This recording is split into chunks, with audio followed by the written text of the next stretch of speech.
Morning guys. Ito, palakad-lakad tayo. Maagang nagising. Magja-jogging kami ni Mrs. Ayan. Jogging tayo. Good morning guys. Ito, palakad-lakad tayo. Maagang nagising. Magja-jogging kami ni Mrs. Ayan. Jogging tayo. Kailangan namin mag-exercise. Yun ang payo ng doktor. Maagang maglakad-lakad. Oh.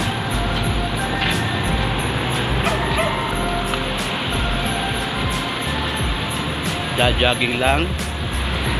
Kailangan niya maglakad-lakad para ma-exercise.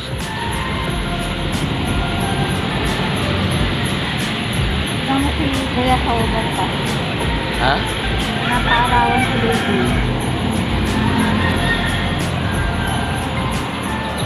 Saka nung nakapila dyan. Pag umaga, Oo. ipila ko rin sa overpass. Dala ko si Ethan. Ayun dito.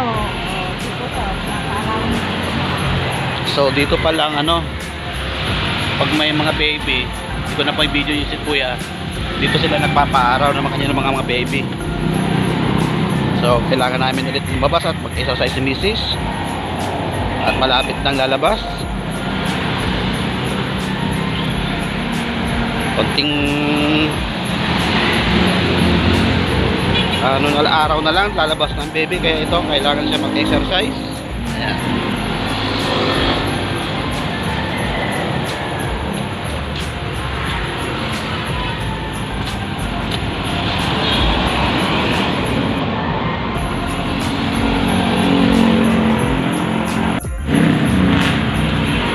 Doggy exercise, jogging pag may time. Mas maganda kapag umaga malalabas kaysa hapon.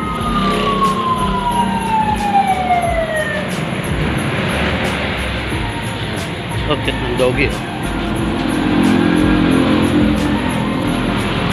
Dati sa palengke, ngayon dito na sa may malapit sa highway na to.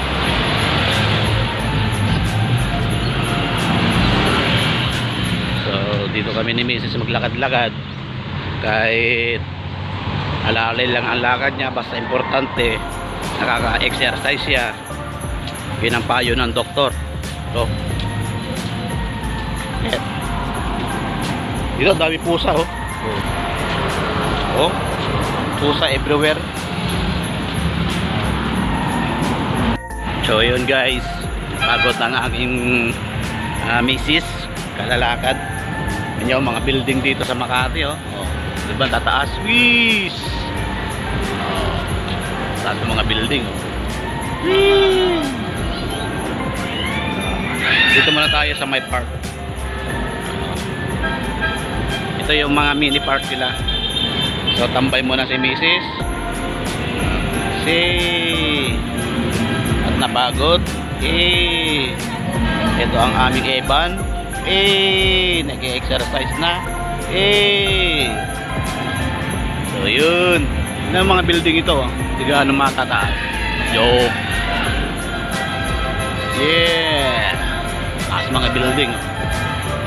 Oh, maganda. Ito ang park nila, mini park na tinatawag. Playground ng mga bata.